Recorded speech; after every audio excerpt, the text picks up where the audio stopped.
So this question was also asked in your 6th of Jan 2025 recent exam, right? What says, which of the following are the impacts of hydroelectric power plants? Land degradation, microseismicity, greenhouse gas emissions, water pollution and your smoke formation. तो आपने बताना है कि hydro electric power plants की वजह से किन किन चीजों के ऊपर फर्क पड़ता है. And your correct answers options जो दिए गए हैं ABCD ABDE एंड BCE. अब आपको हाइड्रो हाइड्रो का मतलब क्या होता है? दैट इज योर वाटर, है ना, जो आपके डैम्स रिजर्वियर्स होते हैं, हाइड्रो इलेक्ट्रिक पावर प्लांट्स है. अब उनसे तो हाइड्रो जैसे वाटर पावर प्लांट्स है, उससे क्या स्मोक फॉर्मेशन होगी? The answer is no. तो यहाँ पे स्मोक फॉर्मेशन आपकी हाइड्रो प्लांट से रिलेटेड नहीं है, तो ई पॉइंट तो एलिमिनेट हो जाता है. अब देखेंगे ई पॉइंट यहाँ पे भी है, यहाँ पे भी है और यहाँ पे भी है. तो आपका ये जो क्वेश्चन है एलिमिनेशन मेथड से ही सॉल्व हो जाता है. सो आपका जो राइट आंसर है वो क्या होगा? That is your option number 1, A, B, C and D. अब आइए वन बाय वन बाकी सभी 4 पॉइंट्स को भी डिस्कस कर लेते हैं कि ये क्यों सही है.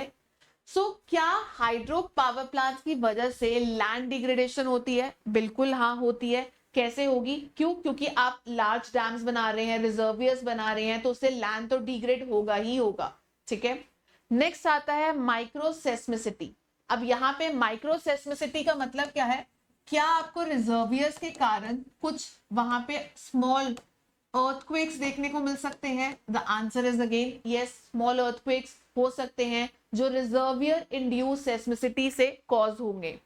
Green house gas emissions. अब आपके रिजर्वियर्स में कुछ ना कुछ डिकेइंग वेजिटेशन होती है ना, प्लांट्स, एल्गे, ये वेजिटेशन होती है जो डिके करती है इन्हीं रिजर्वियर्स में. तो जब ये जो वेजिटेशन है डीकम्पोज होती है रिजर्वियर्स में, तो उसमें से क्या रिलीज होता है?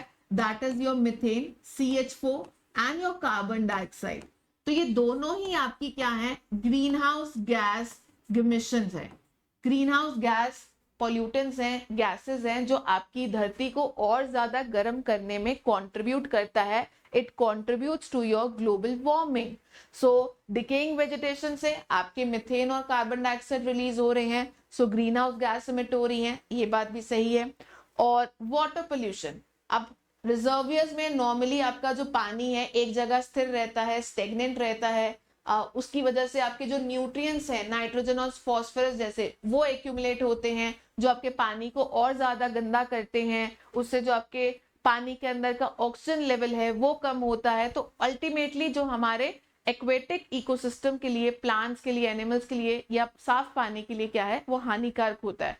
तो क्या ये कंट्रीब्यूट करता है towards the water pollution? Again the answer is yes.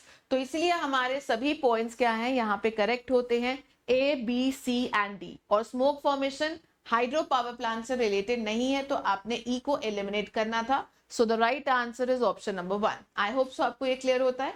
If yes, चलिए, थैंक यू.